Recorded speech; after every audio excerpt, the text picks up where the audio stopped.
Uno de los principales chefs del Pacto por México es Luis Videgaray, el secretario de Hacienda, y nos acompaña hoy en el estudio de Primero Noticias. Muchas gracias por venir y muy buenos días. Carlos, me da mucho gusto estar aquí. Muy feliz año para ti y para todo el auditorio. Igualmente, muchas felicidades. ¿Está vivo el Pacto por México o ya? Ya lo que tiene que dar y se murió. El pacto ha sido un instrumento, Carlos, que lo que ha puesto de manifiesto es que en México sí se puede llegar a acuerdos, hacer cambios importantes en nuestro país a través de la política en un contexto absolutamente democrático.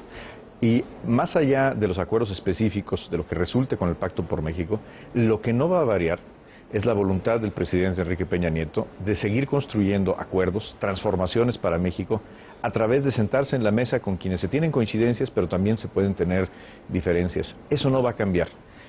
Así como hemos escuchado que lo dice Jesús Zambrano, que su partido se mantendrá en la comunicación política, lo mismo hará el gobierno de la República que encabeza Enrique Peña Nieto. Es decir, ya no habrá el logotipo de pacto, pero seguirán las negociaciones y seguirá, digamos, una especie de espacio de confianza que se ha construido gracias al pacto. Un espacio de diálogo donde se puedan resolver las diferencias a través de hablar y sobre todo lo más importante, donde se puedan hablar las coincidencias. El pacto yo creo que es un caso de éxito muy importante, reconocido a nivel internacional incluso, del que derivaron transformaciones importantísimas para México.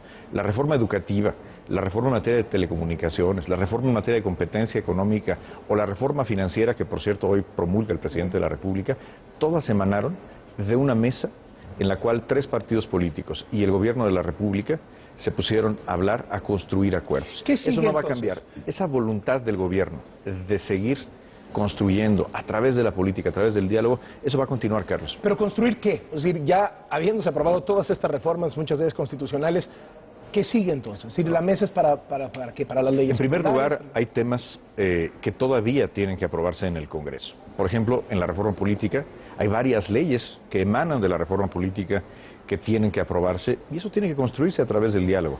La reforma en materia de telecomunicaciones, que es una reforma importantísima para que la gente pueda tener en México, las pequeñas y medianas empresas, las familias, puedan tener un acceso a Internet de calidad, barato, competitivo. Pues eso nos requiere una ley secundaria, es decir, se modificó la Constitución, pero ahora tiene que hacerse una ley secundaria. Chiquita, y eso tiene que hacerse a través de acuerdos entre los distintos partidos políticos en el Congreso y por supuesto con el gobierno de la República. Pero ya no necesitan tantos votos, porque para una reforma constitucional necesitan 66%, para una ley secundaria necesitan 51%. Ningún partido político por sí mismo tiene mayoría en el Congreso de la Unión. Todas las reformas, pero sean el PRI con el Verde, legales, con el PANAL, las puede juntar. No necesariamente en ambas cámaras, Carlos.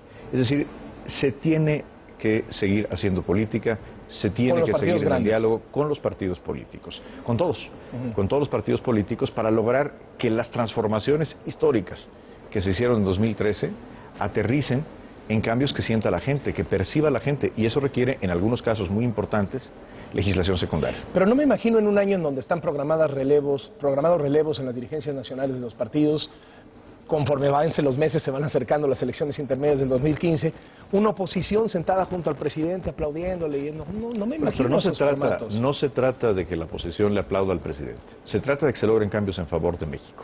Y eso es lo que para lo que estamos trabajando y para lo que estará trabajando el presidente de la República, para lograr mayorías suficientes que permitan que reformas tan importantes como la reforma en telecomunicaciones o como la reforma energética se traduzcan en beneficios concretos para la gente. Y eso requiere de buenas leyes secundarias. ¿Mayorías suficientes es tratar de buscar el mayor consenso o tratar de sacar la mitad más uno? Por supuesto, siempre hay que buscar el mayor consenso. Yo creo que esa es la obligación política de todo el gobierno y siempre ha sido la voluntad del presidente de la República. Pero también entender que en la democracia se vale diferir, se vale no estar de acuerdo y no necesariamente se logran las mayorías con el concurso de todos. A veces las mayorías se forman con quienes se tienen afinidades. El año pasado lo vimos. Hubo votaciones en las cuales hubo afinidades con unos, otras con otros, pero a final de cuentas se construyeron las mayorías que permitieron las reformas. ¿Qué tiempo se imaginan para las leyes secundarias? Por ejemplo, para la energética, ¿para cuándo estarían esperando que quedara? En el caso de la reforma energética, la Constitución establece ya los propios tiempos. Y son tiempos apretados. Estamos hablando en algunos casos de 90 días, en otros casos de 120 días.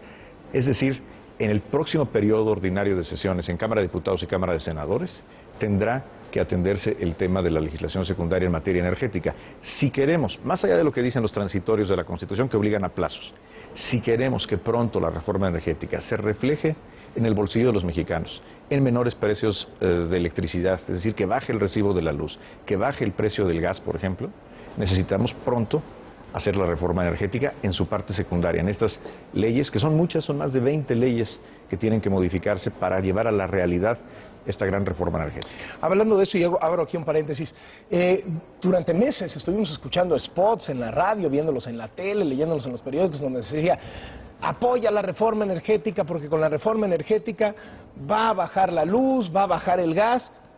Se aprueba la reforma energética y lo primero que pasa el día 1 del año es que sube la luz y sube el gas. ¿Qué le dice el secretario de Hacienda a la gente que durante todo este tiempo estuvo escuchando una promesa y cuando se aprueba la reforma empieza a suceder exactamente lo contrario? Lo que subieron fueron las tarifas industriales, es decir, para la gran industria en materia de electricidad. No han subido las tarifas eléctricas para la gente, las tarifas domésticas. Y cuando se apruebe la ley secundaria para la reforma energética, estaremos en condiciones de producir electricidad a un costo más bajo y eso se va a reflejar en el bolsillo de la gente. Pero tenemos que concluir el proceso de reforma energética. Tienen que aprobarse estas leyes. De ahí la importancia de construir los acuerdos. Para la industria, pues pueden llegar a subir los precios, la gente lo puede llegar a sentir. O sea, un golpe adverso. Bueno, más el doble del gasolinazo. O sea, es decir, de pronto viene una cuesta de enero muy empinada, ¿no? Como ocurre en cada enero, enero es un mes difícil siempre para la economía familiar. Pero lo que estamos construyendo aquí, Carlos, es una mejora en la economía familiar que sea duradera. Es decir, que puedan efectivamente bajar los precios del recibo de la luz que cada bimestre reciben las familias y que sea un beneficio duradero. Y eso solo hay una manera de hacerlo, que como país nos cueste menos producir la electricidad. Y hoy la gran paradoja es que a pesar de que tenemos gas natural, por ejemplo, en el subsuelo, que es la manera más barata de producir electricidad y, por cierto, más limpia, sin embargo estamos utilizando un combustible muy caro y muy contaminante, que es el combustorio. ¿Por qué? Porque Pemex no tiene la capacidad de explotar esos yacimientos de gas natural. La reforma energética lo que nos va a permitir es dejar de producir electricidad con combustóleo, con este combustible caro y contaminante, para hacerlo con gas natural. Y eso va a permitir que baje el precio de la luz para las familias mexicanas. ¿Cuándo? Una vez que tengamos, primero, legislación secundaria, que tiene que ocurrir en los próximos meses. De ahí la prisa, no solo porque lo dice la Constitución, que nos tenemos que apurar, sino porque queremos que pronto lleguen los beneficios a las familias mexicanas. Yo creo que es cuestión de meses que pudiéramos tener este beneficio. O sea, si este mismo año la gente debe sentir en sus recibos en el segundo semestre. Si tenemos una pronta aprobación de la reforma energética, es posible. Y eso va a pasar, digamos, en gas, en luz, etcétera. Debe de pasar tanto en electricidad. O sea, eso es inmediato. Eso no es de que hay que esperar que inversiones y creen plantas. No, eso es inmediato. Porque vamos a reducir algunos costos de producción de manera inmediata. ¿Y de la gasolina? La gasolina, el Congreso de la Unión decidió, primero, para este año, reducir el ritmo de desliz de la gasolina. El año pasado tuvimos incrementos mensuales de 11 centavos. Ahora vamos a tener incrementos mensuales de 9 centavos. La buena noticia es que a partir de 2015 terminan estos deslices y la gasolina solamente crecerá lo que crezca la inflación. Es decir, habremos culminado con el proceso de ajuste del precio de gasolina para el 2015. Es decir, los gasolinazos acaban este año. Este año deberá ser el último año en que se tengan estos incrementos, que ya serán ¿Pero incrementos... por qué fue del doble al arranque del año? Porque al entrar el año, entró también en vigor un nuevo impuesto, que es un impuesto verde. Es el impuesto a todas las actividades que generan emisiones de carbón, es decir, que dañan la capa de ozono, que dañan el calentamiento global. Y eso incluye al diésel, incluye a la gasolina, pero es un incremento de una sola vez, es un incremento que fue alrededor de 13 centavos y que no volverá a ocurrir. ¿Va a impactar en la inflación? En la inflación del mes de enero sí, pero es un impacto transitorio. No esperamos una mayor trayectoria de inflación, esperamos que la inflación se mantenga durante este año 2014 dentro de la banda de Banco de México y que México seguirá siendo un país de baja inflación. ¿No está demasiado empinada la cuesta de enero? Bueno, es una cuesta de enero como ocurre siempre, donde vemos algunos ajustes de precios que las empresas los reservan para empezar el año, pero lo importante es que sigamos trabajando para que reduzcamos costos, desde el costo del crédito, el costo de la electricidad, el costo del gas, el costo de la telefonía, cosas que realmente la gente está pagando y que podemos tener servicios más baratos. Para eso estamos trabajando. En la reforma de telecomunicaciones, ¿para cuándo esperarían la ley secundaria? La ley secundaria debe ser atendida por el Congreso de la Unión en este primer periodo de sesiones. Y yo espero que en este primer periodo de sesiones, que empieza el 1 de febrero y que termina el 30 de abril, habremos de tener, ojalá, leyes secundarias en materia de telecomunicaciones, porque es algo fundamental. ¿Y cuánto tarda de que se apruebe la ley secundaria a que el celular nos va a salir más barato y no se va a cortar. ¿En qué consiste la ley, la reforma en telecomunicaciones? Una palabra fundamental: competencia. Que haya más competencia en México para proveer servicios de telefonía, servicios de internet, servicios de banda ancha. Y lo que busca la reforma es quitarle los obstáculos a esa competencia. Conforme esto vaya siendo una realidad y tengamos más empresas participando en el sector, más oferta. ¿Cuánto tiempo tarda por la maduración, por el tipo de sector? ¿Cuánto tiempo tardaremos? Porque también lo va a sentir el ciudadano, ¿no? Por supuesto que lo va a sentir el ciudadano y lo van a sentir las pequeñas y medianas empresas, Carlos. Esto es algo que deberá ocurrir en los próximos meses y, por supuesto, creo que a plenitud en el año 2015. O sea, en el 2015 ya se esperarían tarifas de celular más baratas y mejor servicio. Sin duda, por la competencia. ¿La reforma política? La reforma política es una... ¿La ley secundaria para cuándo, más o menos? La ley secundaria tiene un calendario específico por el proceso electoral que hay en algunos estados y a nivel federal en 2015. Es decir, para que tengamos leyes de carácter electoral vigentes, conforme a la reforma constitucional que está siendo ya aprobada por las legislaturas de los estados, hasta donde tengo conocimiento ya son 9 legislaturas de los estados que han aprobado la reforma político-electoral, tendrá el Congreso de la Unión que emitir las leyes a tiempo para que estén 90 días antes, como lo manda la Constitución, de que inicie el próximo periodo electoral. La reforma hacendaria, la que más directamente tiene que ver con el trabajo de Luis Videgaray, dejó insatisfecha a todos. Los impuestos siempre son controversiales, Carlos. No hay ningún país donde una reforma para los impuestos, particularmente una reforma significativa como la aprobada por el Congreso de la Unión el año pasado, que nos dará un punto porcentual de ingresos más este año, y para el año 2018 serán ya 2,5 puntos porcentuales del PIB. Es decir, es una reforma importante en términos de recaudación. Es imposible que una reforma de este calado, de esta naturaleza, deje contentos a todos. Pero siempre los impuestos son controversiales. Hablaban los expertos de que no era una reforma de gran calado en realidad, que eran parchecitos por aquí era una miselanota fiscal, no una reforma hacendaria. Cada quien escoge los calificativos que le gustan, pero lo que es incontrovertible es que 2 puntos porcentuales, 2,5 puntos porcentuales del PIB en México o en cualquier otro país es una reforma fiscal significativa. Y esto se logra acabando con privilegios, acabando con tratamientos especiales. Por ejemplo, en el tema de gastos fiscales. Cada año por ley la Secretaría de Hacienda tiene que publicar un presupuesto de cuánto cuestan las excepciones y los tratos de privilegio que hay en los distintos impuestos. Por primera vez en este año 2014 vamos a ver una reducción significativa de ese presupuesto de gastos fiscales. Por supuesto, a algunas de las empresas afectadas va a bajar de alrededor de 3,80 a 2,70 del PIB. Es decir, 1,1 del PIB menos en el costo de los tratamientos fiscales y los privilegios. Esto en México no había ocurrido en décadas, que disminuyeran los gastos fiscales, es decir, el costo de los tratamientos especiales y privilegios.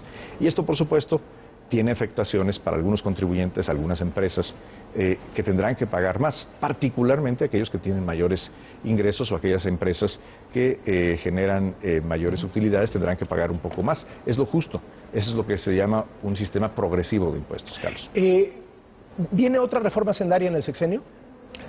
Lo que buscamos ahora es darle estabilidad a nuestro marco tributario, no en los próximos años, Carlos. ¿Por qué? Porque algo que sí disuade la inversión es la incertidumbre con respecto a las reglas del juego, en todos los aspectos de la economía. ¿Estas reglas cuánto van a particularmente?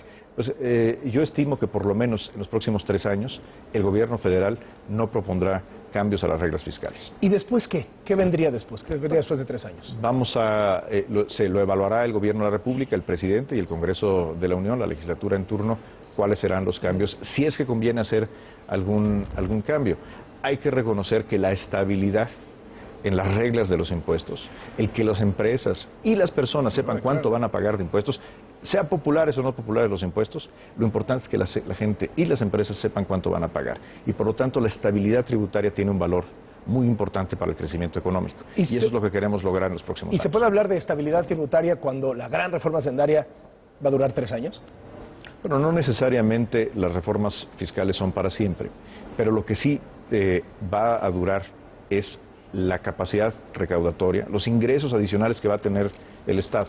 El Estado tiene obligaciones esenciales con la población, para lo cual necesita recursos. Educación pública, servicios médicos, cobertura en salud para la gente, infraestructura, programas nuevos en materia de seguridad social. Por ejemplo, este año tendremos por primera vez un seguro de desempleo. Iniciará el programa de pensión universal. esos beneficios serán duraderos y estarán soportados por la capacidad recaudatoria que deriva de esta reforma. Esperan, digamos, ¿está muerto el IVA generalizado? El IVA generalizado tiene un grave problema, Carlos. Cobrarle IVA a las medicinas o a los alimentos, ¿a quién afecta más? Afecta a los que menos tienen. El 30% más pobre de la población dedica más de la mitad de su ingreso mensual a comprar alimentos y a comprar medicinas. Entonces, está muerto el IVA, por lo menos este sexenio. En mi perspectiva, y esa ha sido la decisión del presidente de la República, cobrarle IVA a las medicinas y particularmente a los alimentos sería un impuesto francamente regresivo que dañaría la economía familiar de aquellos que menos tienen. Por eso el presidente no propuso un IVA a las medicinas y a los alimentos, pensando Ni lo en propondrá. la economía familiar de los que menos tienen. No lo tenemos previsto, Carlos. Regresando tantito a la reforma energética, hablábamos de cuándo lo va a empezar a sentir la gente, que en unos meses, una vez que se apruebe la ley reglamentaria y demás. ¿Cuánta lana va a entrar? ¿Cuántos empleos se van a generar? ¿Cuáles son las expectativas? En términos de inversión, hoy Pemex está invirtiendo una cantidad históricamente alta de más de 20,000 millones de dólares al año para producir petróleo. Y sin embargo la producción sigue cayendo. Necesitamos, según las estimaciones de la Secretaría de Energía, elevar esta cantidad de 20 a 40 o 50,000 millones de dólares. Es decir, necesitamos entre 20,000 y 30,000 millones de dólares más de inversión al año en el sector energético. Eso va a llegar de la iniciativa Y eso privada. es lo que esperamos que venga de la reforma energética. ¿Cuántos empleos más? Creación de empleos, estimamos que la reforma energética puede generar empleos directos e indirectos para el año 2018 entre 200 y 250,000 empleos adicionales. Es decir, es una cantidad muy significativa de empleos directamente en la industria petrolera, en la generación de electricidad y por supuesto en la industria, que tendrá un estímulo muy importante por tener insumos energéticos más baratos. ¿Va a haber recorte de personal en Pemex? Pemex está, desde el inicio de la administración, por instrucción del presidente de la República, racionalizando su estructura. Y esto es lo que está haciendo ya la dirección de Pemex, y donde hay redundancias, donde hay tareas que no se justifican, Pemex está haciendo esos ajustes. Sí, esto de racionalizar la estructura es que va a haber recortes de empleos, ¿no? Significa que la estructura no crecerá y habrá de reducirse respetando los derechos de los trabajadores en todo momento, donde no haga sentido mantener estructuras de personal grandes. ¿Cuáles son las perspectivas para bueno, no, antes de eso, la consulta popular que se está planteando para la reforma energética? La izquierda quiere hacer una consulta popular para la reforma energética. ¿Qué piensan ustedes de eso? Y si eso puede generar que se frenen las inversiones y entonces no sucede esto que nos está diciendo de que para tales fechas y tales cosas llegue tanta lana y suban los empleos y mejoren los precios de las cosas. La consulta popular es una figura nueva que está prevista desde 2012 en la Constitución, el artículo 35, fracción octava, que no ha sido nunca ensayada en México. Por lo tanto, está rodeada de muchas incertidumbres. Yo creo que la primera incertidumbre, Carlos, es si hubiera una consulta popular en materia de reforma energética, ¿cuál es la pregunta? A ver, si a mí me preguntan, ¿está usted de acuerdo en que se privatice Pemex? Yo contestaría no, por supuesto que no estoy de acuerdo. Si me preguntan, ¿está usted de acuerdo en una reforma energética que reduzca el precio de la luz y del gas para los mexicanos? Diría, por supuesto que sí. Entonces, dependerá mucho cuál es la pregunta. ¿Es un factor de incertidumbre? Hay expertos, mira, es algo que tiene que resolver el Poder Judicial. Hay expertos en la materia, yo no lo soy, hay expertos en la materia que opinan que puede o no proceder desde el punto de vista constitucional una consulta en esta materia, pero eso habrá de decidirlo el Poder Judicial. ¿Qué le toca al Ejecutivo? Al Ejecutivo le toca implementar la reforma que empieza por proponer y trabajar con el Congreso en las leyes secundarias. Para los inversionistas con los que ustedes platican, el hecho de que pueda existir esta consulta popular, ¿no les dice mejor me espero a que veamos el resultado? Yo percibo un gran entusiasmo en la comunidad inversionista internacional por México, por sus perspectivas de crecimiento, y eso incluye la reforma energética. ¿Existe todavía, sigue el Mexico Moment? Yo creo que a partir de la aprobación de las reformas, incluyendo destacadamente la reforma energética, hay un renovado entusiasmo por México. Lo vimos, por ejemplo, en las calificaciones. La calificación de la deuda mexicana, Standard & Poor's en diciembre incrementó la calificación. Lo vemos en las decisiones de inversión de muchos de los fondos que mueven grandes cantidades de México de moda? en México. Y yo creo que México está generando entusiasmo genuino de que México puede ser una economía de alto crecimiento, no solamente en los próximos meses o el próximo año, sino en las próximas décadas. ¿Llegaremos al 7% de crecimiento del PIB? El objetivo es que podamos crecer de manera sostenida al 5%. Para este año esperamos crecer cerca del 4%, 3.9 es el pronóstico oficial de la Secretaría de Hacienda, y esperamos que con la aplicación de las reformas lleguemos a la segunda parte de la administración del presidente Enrique Peña Nieto, creciendo consistentemente por arriba del 5%. Una de coyuntura, ¿qué pasó con esta lista del SAT, de los deudores y que no sacaron los beneficiarios y resulta que los deudores no eran deudores? ¿Qué pasó? El Código Fiscal de la Federación, que fue modificado hace apenas un par de meses, y por cierto, modificado con una muy amplia mayoría de los diputados y de los senadores, establece en su artículo 69 que el secreto fiscal ahora estará limitado. Es decir, el SAT tiene la obligación, no es una facultad, es una obligación del SAT, de dar a conocer a aquellos contribuyentes que se encuentran en algunos supuestos. Primero, créditos firmes, es decir, aquellos que ya el contribuyente no puede pelear en un tribunal, el SAT está obligado a dar a conocer quién tiene un crédito firme no pagado. Créditos exigibles, es decir, aquellos que están todavía en litigio pero el contribuyente no ha garantizado, también se tienen que dar a conocer. Aquellos créditos en los que hay una sentencia de carácter penal y aquellos contribuyentes que no están localizados, que el SAT los ha buscado y no los ha encontrado. En esto consiste la lista que por obligación de ley el SAT dio a conocer a partir del 1 de enero. ¿Se dio bien o tenía errores esa lista? El SAT está cumpliendo con una obligación legal conforme a la información que tiene el SAT. Los contribuyentes tienen los mecanismos, también previstos en el propio Código Fiscal, para cuando en su opinión el SAT está cometiendo un error, hacer la aclaración correspondiente, y el SAT tiene que hacer la aclaración. Cada 15 días el SAT va a actualizar la lista. Por ejemplo, hay contribuyentes, la mayoría de quienes aparecieron en esta lista es porque no están localizados en su domicilio fiscal. Hay muchos contribuyentes que ya están haciendo la aclaración correspondiente y el próximo 15 de enero el SAT habrá de hacer la aclaración de que los contribuyentes ya no están en la lista, y yo creo que el SAT, en los casos en los que corresponde, debe de disculparse con estos contribuyentes. ¿Públicamente? Sí, yo creo que sí, por supuesto, por la misma vía por la cual se dio a conocer este caso. El contribuyente no está indefenso, el contribuyente tiene los medios de defensa para aclarar su situación. Ahora, creo que es una cosa... ¿Terrorismo fiscal? Carlos, yo creo que esto es algo que ocurre en muchos países del mundo. Ecuador, Paraguay, Bulgaria, Rusia, Inglaterra. La autoridad fiscal tiene la obligación de dar a conocer la lista de contribuyentes incumplidos. En México, ¿esta lista para qué nos va a servir? Primero, dar un incentivo obvio al cumplimiento, pero también para aquellas personas o empresas que están haciendo comercio con quienes aparecen en la lista, pues es una información útil, por ejemplo, para saber si se le vende a plazos o no a un contribuyente que tiene un adeudo con el SAT. Asumiendo que está bien, ¿no? Porque la otra bronca es que te digan que estás mal y resulta que no. Por eso el contribuyente debe de tener la capacidad, como la tiene, de hacer una aclaración y una aclaración rápida. Entonces, para los errores viene una disculpa del SAT. En el caso donde el SAT cometió un error franco, y yo creo que sí, no está previsto en la ley, pero que tiene el SAT la obligación de disculparse, por supuesto. ¿Van a sacar también, ayer se los pedía el Congreso, la lista de beneficiarios de créditos fiscales y condonaciones? El artículo 69 del Código Fiscal también prevé que quienes reciban una condonación debe de hacerse público. El SAT, la interpretación que está haciendo es que serán las condonaciones que ocurran a partir del 1 de enero. ¿Por qué? Porque en opinión del SAT, el dar a conocer condonaciones que ocurrieron en el pasado sería una aplicación retroactiva de la ley en perjuicio del contribuyente, violando derechos humanos del contribuyente. Este es un criterio que podrá ser discutido si alguien interpone un amparo y la Corte podrá definir, o el Poder Judicial de la Federación podrá definir un criterio. Pero por ahora el criterio del SAT es que esto no aplica de manera retroactiva. Es decir, la primera lista de condonaciones vendría hasta el 2015. Vendrá a partir de que ocurran condonaciones, Carlos. Muy bien. En el tema de la reforma educativa, que se empata por momentos con la reforma hacendaria, ¿ya tienen control? ¿Ya tienen rectoría sobre el gasto educativo? Lo primero que tenemos que tener, Carlos, es información. A partir del 2015, del 1 de enero de 2015, toda la nómina magisterial estará centralizada en la Secretaría de Educación Pública. Hoy, como sabes, son los estados, los gobiernos estatales los que le pagan a los maestros. Y para este proceso de centralizar la nómina y tener un control estricto de a qué maestros se les paga y por qué se les paga, necesitamos tener información. Ahora, y como tú mejor que nadie sabes, en México no había una información sobre cuántos maestros tenemos, dónde están.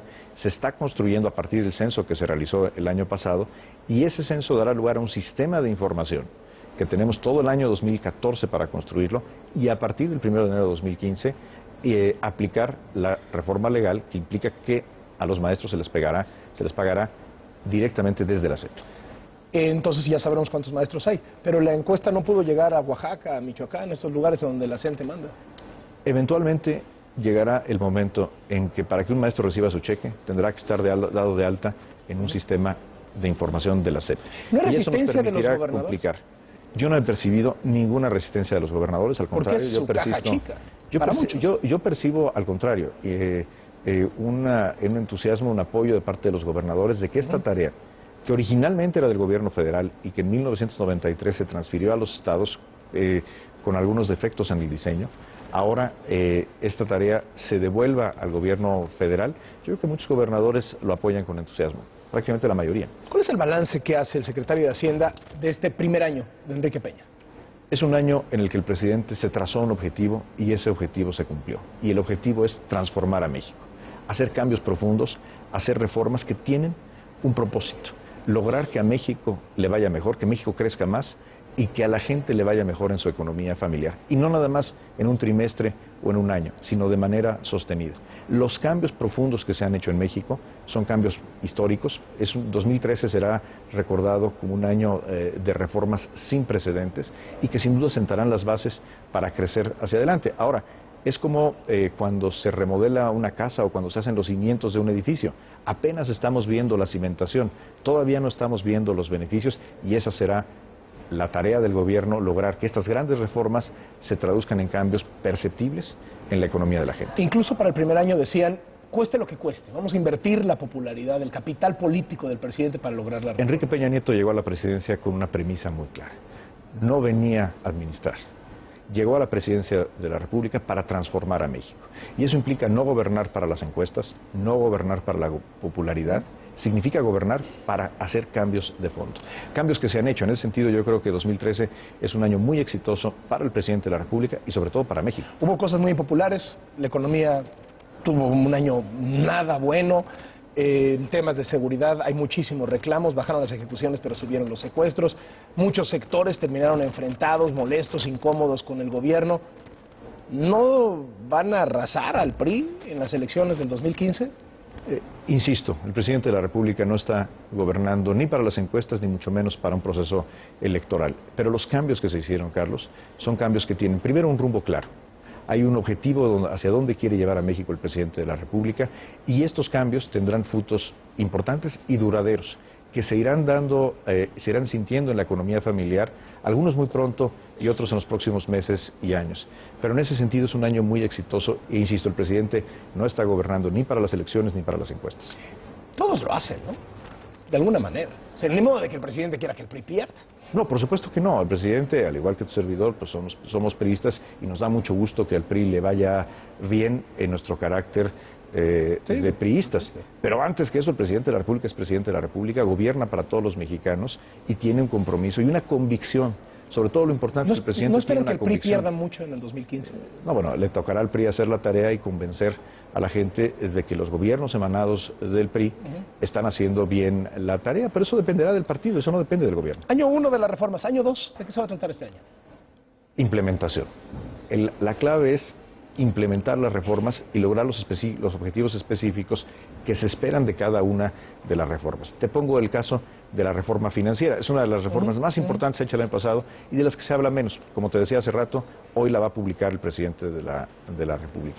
De lo que se trata este año es que en los próximos meses hagamos todos los cambios de carácter administrativo en la Comisión Nacional Bancaria y de Valores, en la Secretaría de Hacienda, en el Banco de México, para que esta reforma se traduzca este mismo año en más crédito y más barato, particularmente para las pequeñas y medianas empresas y también para las familias. ¿Qué tanto más barato? ¿Que baje la tasa? ¿Cuántos puntos? Mira, primero, lo más importante es que tengamos más crédito. En México tenemos una paradoja. Tenemos bancos muy fuertes, nuestros bancos hoy son más fuertes que los de Estados Unidos, que los de Europa, y sin embargo México es un país en el que se presta muy poquito. Se presta menos que en América Latina, ya no digas que en la OECD en promedio.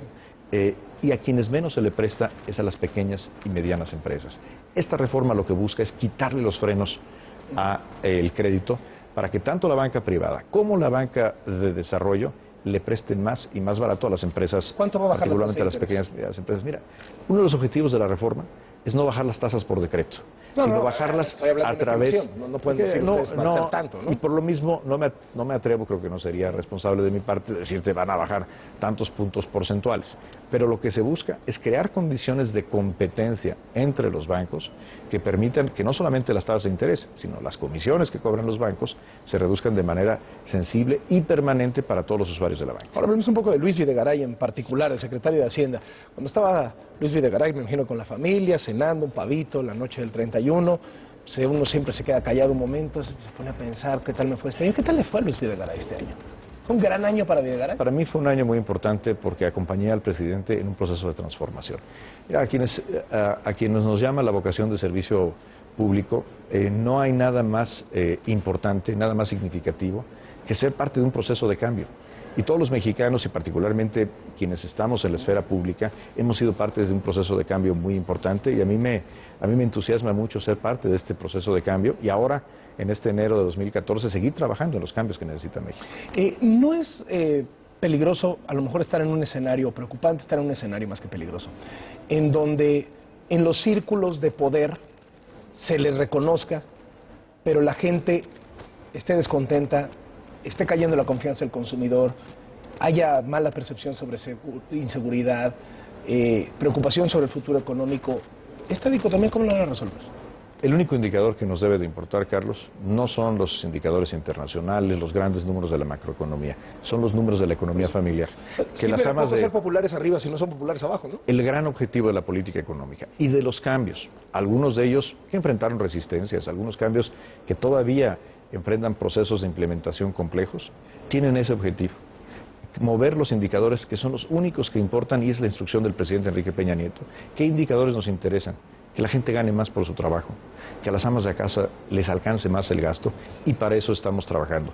No es momento de echar campanas al vuelo, es momento de seguir trabajando y aprovechar estos grandes cambios históricos del 2013 para que se reflejen en la economía de las familias mexicanas. En la recta final del año, Luis Videgaray recibió 2 reconocimientos como el mejor ministro de Finanzas de América Latina.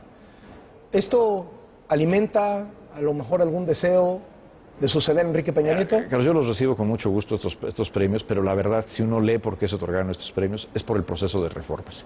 Realmente estos reconocimientos, todos los reconocimientos al proceso de reformas, deben de ser, en primer lugar, al Congreso de la Unión, a las y los senadores, a las y los diputados y, por supuesto, al presidente de la República como promovente de las reformas. Ese es el verdadero reconocimiento. ¿El 2018 está en la cabeza de Luis Videgaray? Lo que está en la cabeza de Luis Videgaray es cumplir las instrucciones del presidente Enrique Peña Nieto y, como tal, ser un buen secretario de Hacienda. ¿Y en la carretera del 18 se tomará la desviación hacia Pachuca o hacia Toluca? Carlos, yo creo que estamos muy lejos de cualquier proceso que tenga que ver con los eventos políticos del 2018 y muy mal haríamos los servidores públicos, aquellos que estamos en el equipo de trabajo del presidente Enrique Peña Nieto, de distraernos en eso. Pero nuestra obligación es pensar en lo que estamos haciendo ahora. Tenemos una gran responsabilidad frente a los mexicanos y, por supuesto, de darle buenas cuentas al presidente Enrique Peña Nieto. Muchas gracias por venir. Gracias, Carlos. Luis Videgaray, el secretario de Hacienda.